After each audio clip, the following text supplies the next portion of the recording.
thousands, even tens of thousands. Okay friends, இப்போ ஒரு பாட்டு பாடலாமா? ஐந்து அப்பங்களை ஆயிரமாய் பெருக செய்தார்.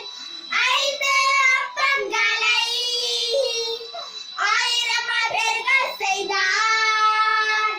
5000 ஆண்களுக்கு வயிறார உணவளித்தார். 5000 ஆண்களுக்கு